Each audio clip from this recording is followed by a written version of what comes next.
પગ લો ને. પગ લો. અરે યાર તું સપનામાં પણ આવું જ કરતી હતી, અત્યારે પણ આવું જ કરે છે. એટલે હું સપનામાં તમને હેરાન કરતી હતી એમ? ના, તું કંઈક લેવાની વાત કરતી હતી, કંઈક ખબર નહીં તારે લેવું હતું, ફરમાઈશ હતી તારી કંઈક, યાદ નથી આવતું હવે કંઈક. હા, જોયું તમને કેટલું જ્ઞાન છે. મારા વિચારો તમને સપનામાં આવવા લાગે છે. હું તમને આજે એ વાત જ કરવા આવી છું. જો મેં તને પહેલાં પણ કહ્યું હતું હાર નહીં લઈ શકું, અત્યારે બજેટ નથી આપણું હારનું. હારને તો હવે હું હારની વાતમાં તો મેં હાર માની લીધી, એટલે પતી ગઈ એ વાત. હવે મને કંઈક બીજું લેવું છે. શું? આપણે હારની જગ્યાએ કાર લઈ લઈએ તો? તમને ખબર છે આપણી સોસાયટીમાં એક જણ પાસે કાર છે. એવું નથી. પિયુષભાઈ આપણી શેરીમાં જ રહે છે, એમની પાસે કાર નથી. અરે હવે એકાદ એક્ઝામ્પલ તો એવું નીકળે તો એમાં શું આપણે કાર નહીં લેવાની? એકાદ એક્ઝામ્પલ તો છે ને, તે કીધું કે બધા પાસે છે, મેં કહ્યું કે નથી, વાત પતી ગઈ ને. તમને એવું નથી થતું કે આપણે એક નાની એવી, એટલે બહુ નાની પણ નહીં, પણ એમ સારી વ્યવસ્થિત કાર લઈએ, કશે ફરવા જઈએ, કેટલી મજા આવે. અને કારમાં લોંગ ડ્રાઈવ જવાની કેટલી મજા આવે ખબર છે?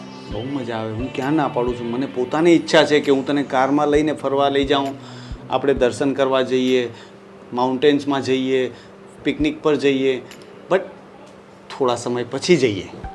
આ તમારો થોડો સમય આવતો જ નથી. પણ બધી જ વસ્તુમાં તમારે એવું જ હોય કે થોડા સમય પછી જઈશું. અરે પણ તારી નાની નાની ફરમાઈશો પૂરી થાય તો હું મોટી ફરમાઈશ માટે કંઈક પૈસા ભેગા કરું ને. જેટલું કમાઉં છું એના કરતાં વધારે તો તું વાપરે છે, અને એના કરતાં વધારે મોટી મોટી શેરીમાં વાતો કરે છે. હું વાપરું છું. અરે તમે પેલા કિરણબેનને જોઈ આવો, એ કેટલા રૂપિયો ખર્ચો કરે છે. અરે એનો વર જે કરતો હોય, એનો વર ચોરી કરતો હશે, દાણ ચોરી કરતો હશે, મારે શું લેવા દેવા? કઈ ચોરી દાણ ચોરી નથી કરતા, એ કમાઈને જ વાપરે છે. અને તમને ખબર છે એ લોકોએ નવી કાર બુક કરાવી છે, એ પણ પેલું કઈ ગીત આવે છે ને, પેલું બંગડી વાળું કઈ ગીત નથી આવતું, એ કેટલી મોંઘી આવે એ ગાડી તો. આટલી મોંઘી ગાડી લેવાનો છે દેવેન? હા, અને એ તો ઓછું છે, એમણે છે ને એક પોતાનો ફ્લેટ પણ રાખ્યો છે. હે? હા, કોઈને વાત નથી કરી. મને તો લાગે છે એના ઘરમાં એની મમ્મીને નથી ખબર. સારું કહેવાય. મને લાગે છે કે હમણાં કોઈ જગ્યાએ સારી લોટરી લાગી છે, કદાચ કોઈ ઇન્વેસ્ટમેન્ટ કર્યું હશે. હમણાં ક્રિપ્ટો પણ બહુ વધે છે, તો કદાચ કોઈ જગ્યાએથી આવી ગયા હશે પૈસા. પણ હું એને પૂછીશ. ક્રિપ્ટો એટલે હું? અરે યાર એ બધું તું છોડ ને, તારે પૈસા કમાવા છે ને, તો હું એ કંઈક કરી લઈશ, એની પાસેથી પૂછી લઈશ એને. મારે નથી કમાવા, જોઈએ તો છે ને. કમાવાના. હા, પણ એ આવશે ને પૈસા એટલે હું સામેથી તારા માટે કાર લઈ આવીશ. ઓકે? એના માટે મારે વેઇટ જ કર્યા કરવાનું.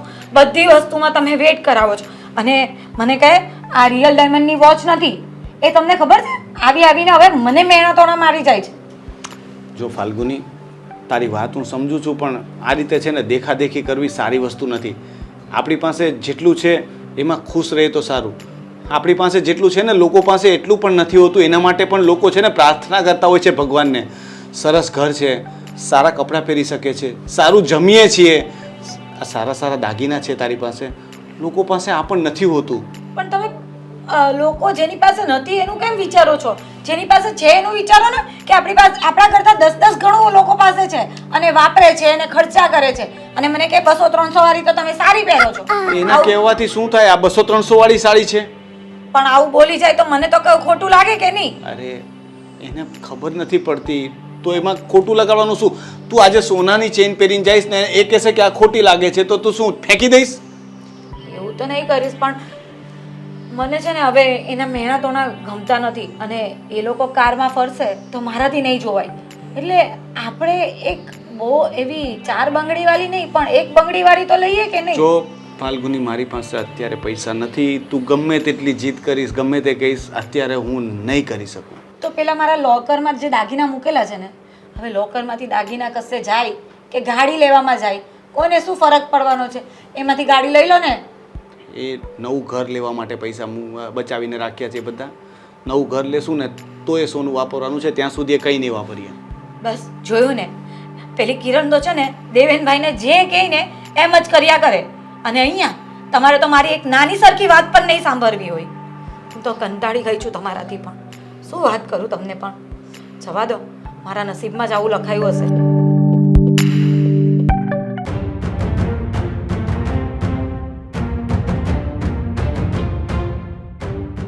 ભાઈ શું ચિંતામાં છો તમે? અરે યાર રાત તમારી સાથે વાત નથી કરી, જાઓ ને. મારી સાથે વાત ન કરી? મેં શું કર્યું ભાઈ? તમે જ તો બધું કરો છો. તમારા લીધે અમારા ઘરમાં છે ને આગ લાગે છે. ઓ એક મિનિટ, આ તો તમે મને અહીંયા બોલાવ્યો એટલે હું અહીંયા આવ્યો. હવે પાછા તમે મને અરે મારાથી આમ જરાક જોવાઈ ગયું તો હા ચલો ઓકે એ છોડો ને ભાઈ, પણ અત્યારે હું બહુ ટેન્શનમાં છું દેવેનભાઈ. પણ મારા લીધે તમારા ઘરમાં આગ લાગી એટલે તમે આ તમારી ગાડી, આ તમારી ગાડીના લીધે મારા ઘરમાં ગો ઘૂસી છે. મારી ગાડી તો પાર્કિંગમાં પડી છે, એના લીધે ગાડી કઈ સમજાણું નહીં. એ નહીં, નવી ગાડીની વાત કરું છું. નવી ગાડી? ટુ વ્હીલરની વાત નથી કરતો. તો દેવેનભાઈ આટલા બધા પૈસા છે તો થોડી બદામ ખાવાનું રાખો ને યાર. મારી પાસે શું કામ અત્યારે મારી પરીક્ષા લો છો? અરે પણ શું બદામ, તમે શું વાત કરી રહ્યા છો? કંઈક સમજાય પછી ખબર પડે ને કે હું તમને શું કહું. આ તમે નવી કાર લેવાના છો એનું સાંભળીને હવે તમારી ભાભી એટલે કે મારી પત્ની મારી પાછળ પડી છે કે આપણે પણ નવી કાર લેવાની છે. દેવેનભાઈ ને એ લોકો નવી કાર લેશે તો આપણે પણ નવી કાર લેવી છે. સાલું, મારે ખરેખર બદામ ખાવી પડશે હો. કેમ કે મેં તો નવી કાર લેવાની કોઈ વાત જ નથી કરી. હે? હા, હું કોઈ નવી કાર નથી લેવાનો. છો તો એક મિનિટ, હું અત્યારે મસ્તીના મૂડમાં નથી. મસ્તી હું નથી કરતો.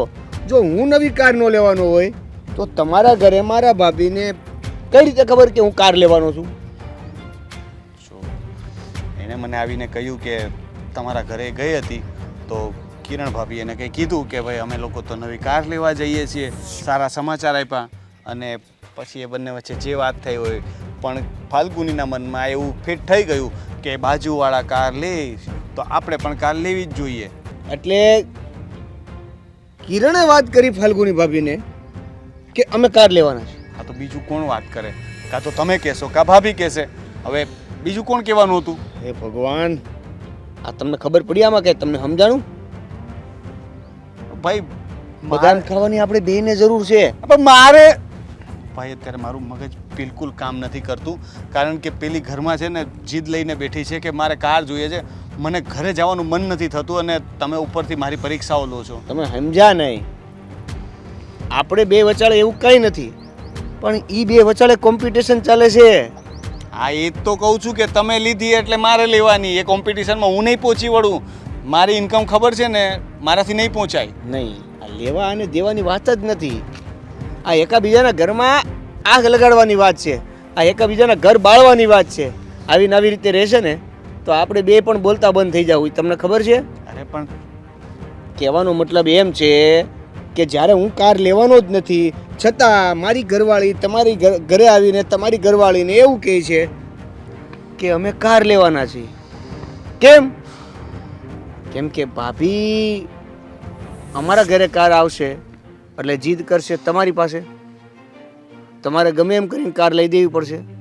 કાર નહીં લઈ દો તો ઘરમાં ઝઘડા થશે. ઝઘડા થશે એટલે બાંધવાનું થશે. બાંધવાનું થશે. એક મિનિટ, અચ્છા હવે મને સમજાણું કે આજે મારી કિરણ હમણાં જો હું કાંઈક કરું, હું જો કાંઈક કરું એ આ હતું એમ ને? એટલે એમાં એવું છે કે વાંક તો થોડો ઘણો તમારા ઘરેથી નહીં છે. અરે ભાઈ હું તો કહું જ છું કે મારી ઘરવાળી થોડી ખોટા બોલી, વધારે પડતા ફેંકા ફેંકી કરવાવાળી છે. તો ફેંકા ફેંકી કરતી હોત ને ત્યાં સુધી તો વાંધો નહોતો ભાભી. પણ આ ભાભી છે ને કોકના ઘરના ઝઘડાઓ જે થતા હોય ને અટકાવવાની જગ્યાએ મોટા કરતા જાય છે. હા, મારા ઘરે આવીને મારા મમ્મીને એણે એવું કીધું કે તમારે વહુ હોય તો ઘરના કામ કરવાના હોય. આ તો મારી ઘરે કોઈ નથી, હું એકલી છું એટલે મારે બધા ઘરના કામ કરવા પડે. તમારી ઘરે વહુ છે ને તમે ઘરના કામ કરો છો. મારા મમ્મીએ ઘરનું કામ બંધ કરી દીધું. એમાં ઝઘડા શરૂ થયા. એમાં વચ્ચે હું પીલાવ છું. હવે વાત ખબર પડી કે આ આખી વાત ફાલ્ગુની ભાભીએ કરી છે. તો મેં શાંત પાડવા માટે કિરણને ફાલ્ગુની ભાભીનું નામ દીધું.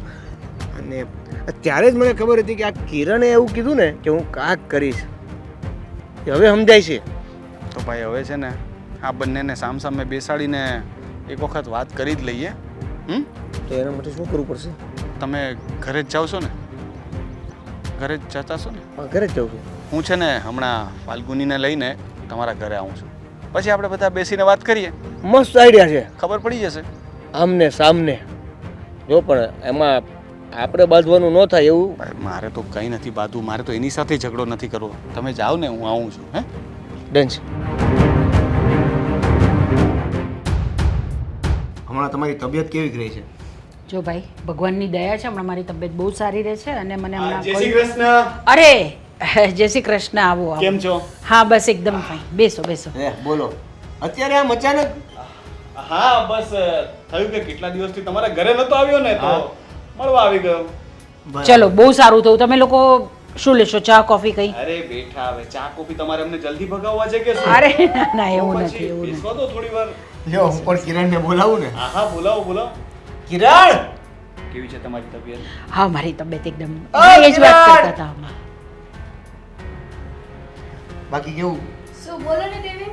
લે, ખાલી હાથે આવી, મીઠાઈ નો લાવી. મીઠાઈ કેમ? હવે આ મહેમાન આવ્યા છે તો આપણે કાર લીધી એની મીઠાઈ તો ખવડાવવી પડશે ને. હા, નવી કારની ખુશીમાં તો? મીઠાઈ તો જોઈએ હો. કાર લીધી? ક્યારે લીધી? મને તો કઈ ખબર જ નથી.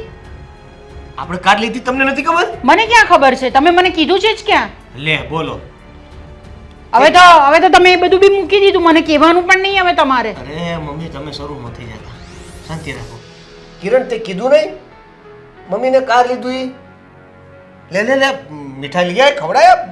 મહેમાન આવ્યા છે. અરે મમ્મી, એ કાર તો આપણે ક્યાં લીધી છે? એ તો ફાલ્ગુની ભાભીને જલન કરાવવા માટે મેં કીધું હતું. ફાલ્ગુની ભાભીને જલાવવા માટે? હા એટલે હા, તે દિવસે એણે આવીને આપણી સાસુ બહુ ઝઘડો કરાવ્યો હતો, એટલા માટે મેં એમને કીધું હતું એવું. અરે એટલે તું તો હમણાં આવીને મને એમ કહેતી હતી ને કે અમે પેલી 4 બંગડીવાળી ગાડી બુક કરાવી છે અને કઈ ફ્લેટ બુક કરાવ્યો છે 4 BHK નો. ફ્લેટ પણ હતો, એ તો મને યાદ નહોતું, કહેવાનું રહી ગયું. નવો ફ્લેટ પણ તમે લીધો છે ને? તો પછી ફ્લેટે લીધો હોય તો પછી તો હવે તમારે જમીને જ જવું પડશે. ચાલ રસોઈ બનાવીને નાખ. અરે પણ આટલું બધું તમે લોકોએ લીધું અને મને કંઈ જાણ પણ નહીં કરી? અરે મમ્મી, એ ફાલ્ગુની ભાભી આપણા ઘરમાં ઝઘડો કરાવતા હતા, એટલા માટે મેં જૂઠું નાટક કર્યું હતું એમની પાસે કે અમે કાર લીધી છે, ફ્લેટ લખાવ્યો છે, એમને જલન થાય એ માટે કીધું હતું. પણ તારે આવું કરવાની શું જરૂર હતી? એટલા માટે કે એમાં ખાલી વાઘ આનો પણ નથી, વાઘ ભાભી તમારો પણ છે. તમે પણ અમારા ઘરમાં આવીને મારા મમ્મીને વહુ છે, તમે એકલા ક્યાં છો, ઘરના કામ શા માટે કરવા જોઈએ, આ બધી ચડામણી કરતા હતા અને એના લીધે અમારા ઘરે ઝઘડા થતા હતા. અને આ ઝઘડાને સેમ ટુ સેમ તમારા ઘરે બદલવા માટે આ વ્યક્તિએ એવું વિચાર્યું કે હું એવું કંઈક કરું કે જેથી કરીને તમારે જલન થાય અને તમે ઘરે. સમજ પડે છે? સમજાય છે કંઈ? હજી લેવી છે કાર? સમજાય છે મને, પણ એમાં જલન કરાવવાની વાત. જલન એને ખબર છે કે તું તરત જ એ જે પણ કહેશે ને, તું મારી પાસે આવીને તરત જ માંગણી કરીશ. એને કહ્યું કે મારે ચેન લેવાની છે, તો તે મને આવીને શું કીધું? સેટ લેવો છે.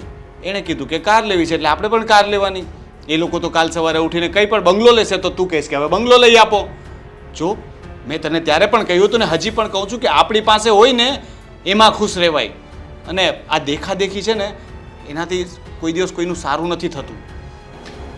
તમારી વાત સાચી છે રોનક, અને મારી ભૂલ સમજાય છે. મને એમ હતું કે સામેવાળા વ્યક્તિ પાસે કંઈ પણ વસ્તુ હોય ને એ મારી પાસે પણ હોવી જ જોઈએ. હું કેમ ખુશ ના રહી શકું? બધાને બધું મળતું હોય તો મને કેમ ના મળે? અને આ દેખાદેખીમાં, આ જલનમાં મેં એ લોકોના ઝઘડા પણ કરાવ્યા. હા, મેં જ માસીને ચડાવ્યા હતા કે તમારી વહુ હોવા છતાં તમે આટલું બધું કામ કરો છો, અને એના લીધે એ લોકો વચ્ચે ઝઘડા થવા માંડ્યા. એમાં પણ એની જલન જ હતી, કારણ કે તમે ભાભીને કામ કરવા લાગો ને એ એનાથી જોવાતું નહોતું. અમારા ઘરનું કામ એને એકલીને કરવું પડે છે ને એટલે. પણ આવી રીતે આશા તમે કઈ રીતે રાખી શકો? અને જ્યારે તમે લગ્ન કર્યા તે તમને તમારા પતિની કેપેસિટી ખબર નહોતી? તો તમને એ પણ ખબર હોવી જોઈએ કે જેમાં મારો પતિ મને ખુશ રાખે ને એમાં મારે ખુશ રહેવાનું છે. અને હંમેશા પતિ છે ને એ તમને ખુશ રાખવા માટેના બધા જ પ્રયત્ન કરતા હોય છે, પણ એનાથી નથી થતું તો એનો મતલબ એવું નહીં કે આપણે જીદ કરીએ. તમારી બધી વાત સાચી છે, પણ આ મારો જ નહીં, હરેક સ્ત્રીનો સ્વભાવ હોય છે કે એને દેખાદેખીમાં એ પોતાનું ઘર તોડે છે. અને મને પણ એમ જ થતું હતું કે આની પાસે આ વસ્તુ છે તો મને પણ મારા હસબન્ડે અપાવી જ જોઈએ, પણ ત્યારે મેં રોનકની કન્ડિશન સમજવાની કોશિશ નહીં કરી. બસ એક સ્ત્રી જાત જે કહેવાય ને કે એના સ્વભાવમાં હોય એ જ મારામાં આવી જતું હતું, અને એના લીધે જ મેં તમારા પરિવારને પણ ડિસ્ટર્બ કર્યું અને રોનકને પણ ડિસ્ટર્બ કર્યા. રોનક, મને ખબર છે કે આ મારી ભૂલ છે, પણ હું પણ શું કરું? મારા પણ સ્વપ્નાઓ હોય ને કે મને પણ બધી જ વસ્તુ મળે, આપણે પણ કારમાં ફરીએ. મારા પણ સપનાઓ હતા કે આપણે પણ સારા ઘરમાં રહીએ, સારી કારમાં ફરીએ, અને એના માટે હું પણ મારા દાગીના આપવા તૈયાર થઈ ગઈ હતી. પણ એ નહીં વિચાર્યું કે ખાલી સારી ગાડીમાં ફરવું, સારા ઘરમાં રહેવું એનાથી પરિવાર નથી હોતો. પરિવાર તો એકબીજાને સમજવાથી, મુશ્કેલીમાં સાથ સહકાર આપવાથી હોય છે. અને માસી પણ એ જ કરતા હતા કે કિરણને બધી રીતે સપોર્ટ કરતા હતા, અને એ પણ મારાથી નહીં દેખાતું હતું કે આજે તમે જતા રહો પછી હું એકલી જ હોઉં છું, અને કિરણને તો બધી વાતથી સપોર્ટ મળે. દેવેનભાઈ પણ બધી રીતે સપોર્ટ કરતા અને માસીનો પણ સપોર્ટ. બસ આ બધું જોઈ જોઈને હું અંદરથી બળ્યા કરતી હતી, અને એના લીધે જ મારાથી આ બધી ભૂલ થઈ ગઈ. હા, મારાથી બહુ મોટી ભૂલ થઈ ગઈ. તમે બધા મને કરી શકો તો માફ કરી દો પ્લીઝ. રોનક, બસ બેટા, તને તારી ભૂલ સમજાઈ ગઈ ને? જો આપણી પાસે જેટલું હોય, જેવું હોય ને એમાં ખુશ રહેવાનું. આપણે બીજાને ખુશી પર જલન કરીએ ને તો આપણે ક્યારેય ખુશ નહીં રહી શકીએ. હા. સમજાઈ ગઈ ને તારી ભૂલ? માસી, ચાલ. હા, આજે આ વાત મને પાક્કી સમજાઈ ગઈ કે કોઈનો મહેલ જોઈને આપણે આપણી ઝૂંપડી નહીં તોડાય, અને હું આ હંમેશા યાદ રાખીશ. અને સમજાય છે? સરસ.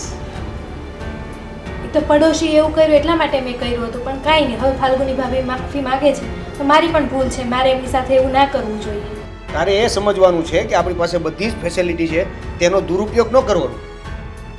આપણને જ્યારે જે જ વસ્તુ જોઈએ છે એ મળી જાય છે, એનો મતલબ એવો નહીં કે બીજાને દેખાદેખીમાં બતાવ્યા કરવાનું ને આ ને તે ને. અને મમ્મી તમે પણ યાર, બહારથી આવેલું વ્યક્તિ કોઈ તમને કંઈક વાત કરે છે અને તમે એ વાતમાં આવી જાઓ છો અને ઘરમાં ને ઘરમાં ઝઘડા થાય એવું કરો છો. હવે એવું નહીં. હા દેવી, હવે મારાથી પણ એવું નહીં થશે. છોડો હવે એ બધી વાત. હવે મીઠાઈ તો નથી ખાવી, પણ ચા તો કદાચ મારે તો પીશું. લાવો તમે બે ચા બનાવો, ખબર પડે કોણ હારી બનાવે છે. ચોક્કસ.